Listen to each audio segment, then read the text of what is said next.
Hi yo-yo viewers, subscribe చేసేటప్పుడు అక్కడ ఉండే గంట సింబల్ ను ప్రెస్ చేయడం మర్చిపోవద్దు.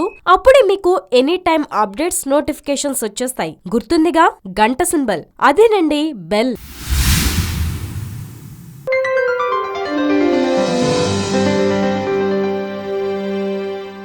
డిజిటల్ తెలంగాణలో భాగంగా ఇప్పటికే హైదరాబాద్లో కొన్ని చోట్ల ఉచిత వైఫై హాట్స్పాట్లను ఏర్పాటు చేసిన రాష్ట్ర ప్రభుత్వం మరో 3,000 ప్రాంతాల్లో వైఫై సదుపాయాలు కల్పించాలని చూస్తోంది. ఈ మేరకు ప్రణాళికను కూడా రచిస్తోంది. వాస్తవానికి ఈ ఉచిత వైఫై సదుపాయాన్ని హైదరాబాద్లో 2014లో తీసుకొచ్చారు. అయితే ఇప్పుడు కేవలం 12 ప్రాంతాల్లో మాత్రమే వైఫై హాట్స్పాట్లను ఏర్పాటు చేశారు. ప్రస్తుతం తెలంగాణ ప్రభుత్వం ప్రణాళికను బట్టి చూస్తే భవిష్యత్తులో హైదరాబాద్ నలుమూలలా ఉచిత వైఫైను ఎంజాయ్ చేయవచ్చు.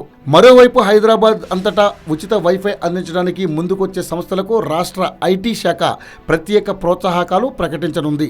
అయితే ప్రస్తుతం హైదరాబాద్లో ఉన్న ఉచిత వైఫై హాట్స్పాట్లు సరిగా పనిచేయడం లేదనే స్పందన గట్టిగా వినిపిస్తోంది. నెక్లెస్ రోడ్, సైబర్ టవర్స్ వంటి ప్రాంతాల్లో ప్రస్తుతం అందుబాటులో ఉన్న వైఫైను ఉపయోగించడానికి ఔత్సాహికులు తీవ్ర ఇబ్బందులు పడుతున్నారట. అయితే ఇకపై ఏర్పాటు చేయనున్న వైఫై సదుపాయాన్ని మాత్రం ప్రజలకు ఉపయోగకరంగా ఉండేలా చూడడానికి ఇబ్బందులు కలగకుండా సేవలు అందించాలని స్థానికులు కోరుతున్నారు.